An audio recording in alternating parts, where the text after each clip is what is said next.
In light of last night's election results, some of us are probably crying. Some of us are celebrating. Some of us are probably just a little bit confused. When I first heard that Donald Trump had been elected President of the United States or President-elect of the United States, at first I was incredibly depressed. Oh man, how could a man like that ever be elected president?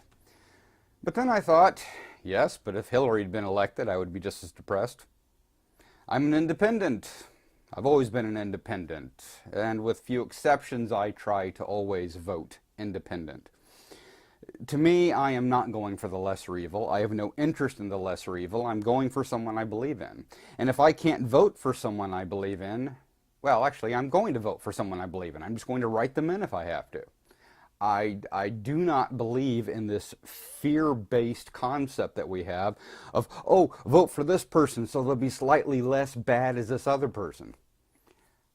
Nevertheless, it doesn't matter now. Curiously enough, for at least the third time in American history, the Electoral College has been used to elect a president instead of the popular vote. Now, the original idea of the Electoral College was to make sure that someone from some foreign country didn't come in and fool the people into voting for him, because if that happened, the government, or whomever I guess you could say was in control of the Electoral College, presumably those who knew better, could vote them out, or would not vote for them, would vote for someone else who was more American. That is a paranoia that is 250 years old. I don't know that we need it anymore. It has very rarely been a problem because most of the time the Electoral College does wind up going with the popular vote. But depending on how you crunch the numbers, it doesn't absolutely have to. Bush beat Gore in the exact same way, and now Trump has beaten Clinton in the same way. In short, more people did vote for Clinton, but Trump is still going to be our president. Now, what do we do with that? Well, I don't know. Is Trump really the absolute psychotic we thought he was? I don't know. He could just be pretending. He is one of those bizarre people who we may not have any idea what his administration will be like until he's there. In fact, it's entirely possible that he won't even run his administration. After all, he's not really a government guy. That's sort of what got him elected. And so it's entirely possible that he will simply hire a bunch of other people to run things for him, and we'll get stuck with that. If we'd had Clinton, we know what we would have gotten. We would have gotten the normal corrupt government we've always had. So, which is better? To me, what's really important, and I think this is important for all of us to think about no matter which side you were on, is that what has really occurred isn't what I think some people think has occurred. A lot of my more liberal friends are screaming and wailing and gnashing their teeth, terrified that now this horrible demagogue has taken over and we're going to have Hitler. Maybe. It's possible. But more importantly, they fear the people that elected him. Because everyone that elected Donald Trump was obviously a racist and a bigot and a Nazi. And of course that's not true. I don't see any of that being true. Were there KKK members that supported him? Absolutely. Have there been some horrible people that have supported him and are still supporting him? No question. Look at the people supporting the other side. Look at the people that have always supported both sides, except perhaps a little more quietly.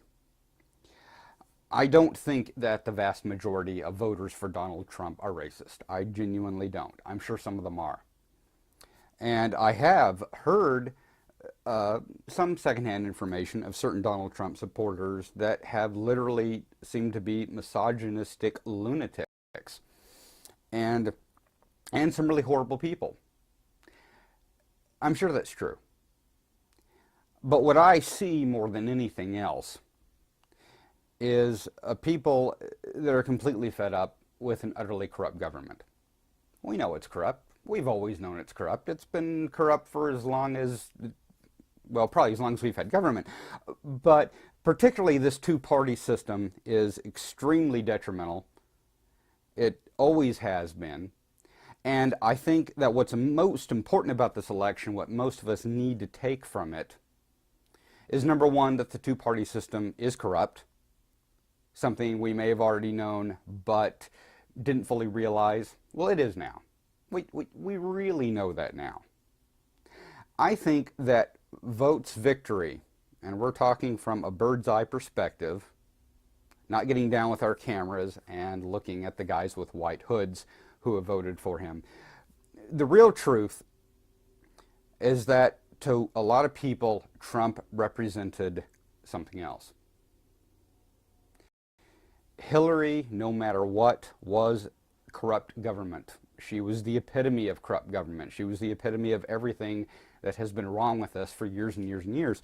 And Donald Trump was a possible exception to that, simply because he's not a politician. He's just a rich guy. And I think that's another thing that we need to learn, is that ultimately what won was a rich guy. Was he an alternative? Yes, in a way he was, but then we had a lot of other alternatives we didn't look at. Number one, because they weren't as crazy and wacky and they weren't getting nearly as much media time, and number two, because they didn't have as much money. Bernie Sanders was a pauper. He was very much the liberal Donald Trump, in a way, not to demean either of them, but simply he was the liberal, not politician. He was a politician, but certainly he was more of a statesman. At the very least, it seemed that he was a very honest person, which actually meant a lot to me. I'll vote for an honest person over someone that I agree with in many situations. He really should have won the Democratic nomination. A lot of people really liked him, really preferred him. They did not want someone like Hillary.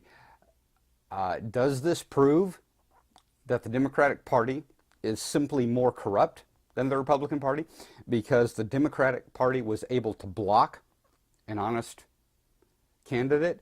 Or does it simply mean that it was Donald Trump's money, that he simply had more behind him? I don't know. That is one of those things that is probably going to be discussed for the next 20 years. Whatever the case, what has won has in many ways been a protest. I think the American people are sick of the status quo. They are sick of this political system that they consider to be corrupt, and they voted for something else. And when you believe in something, when you believe in anything, now, and forget all of this, you know, Hillary's emails and Benghazi, and forget Donald Trump's, I don't know, talking about his daughter, and all these sensationalistic things that keep getting thrown up in our face. What it really comes down to is people didn't want this corrupt person anymore. This corrupt system anymore, should I say. And so they voted for Donald Trump. Is that a good or a bad thing? I have no idea. From my perspective, it's hard to imagine him being a good president. But did we need something different? Very possibly. One of my brothers made a very interesting point that he personally hoped Donald Trump would win simply because of what it would do to the dynamic. By throwing something that insane into the government, we would have to make a change. And that's a good point. See, if Donald Trump winds up being our worst president we've ever had, and an insane lunatic, that might cause us to change the system. Hopefully we have to change the system anyway. Hopefully we've learned something from this election. It is insane to me that third parties did not get more attention. Barely anyone even looked at them. Admittedly, we didn't have a whole lot. We had Jill Stein, who was very idealistic and had a lot of great things to say, but wasn't very good at speaking. It didn't seem to have any real experience. We had Johnson on the libertarian side, who also he was certainly a better politician in many ways and seemed to have a little more charisma, but also you had to question if he really understood what was going on. But nevertheless, this was a year we desperately needed third parties. We desperately needed the media to cover those people, and they didn't. And the American people barely seemed to even look at them. With the exception, perhaps, of Bernie Sanders, who did get some coverage, but not nearly enough. So, in closing, the best I can say is don't despair. I don't think this is the worst thing to ever have happened. Hopefully I don't have to eat my words. Hopefully we don't wind up in a Nazi Germany in a few years, but who knows? I think that the most important thing is not to fear. I think fear is what is driving us at this moment. Fear of Donald Trump, fear of Hillary Clinton, fear of politics, fear of the government, all of these fears that are driving us to vote in ways that perhaps never really had a whole lot of credence in the first place. I really like some other systems where any candidate is given a certain amount of money and that's all they can spend on their election, instead of our system where it is very obviously money driven. And something's got to be done about that. It just does. Citizens United was a disaster. It never should have happened. I don't know why it happened. It needs to be repealed. If we are going to live in any kind of a free society, we've got to get out of this insane two-party system. Sorry, I'm really just trying to bring things up, not bring everybody down. But I do think the truth is somewhere in the middle. Yes, this has proven to us we live in an insanely corrupt society, but at the same time, I don't think this is the end of the world. At least I hope it's not. I'm the Urban Omnist. If it is the end of the world, I probably won't see you guys again, but hopefully I will. See you guys later.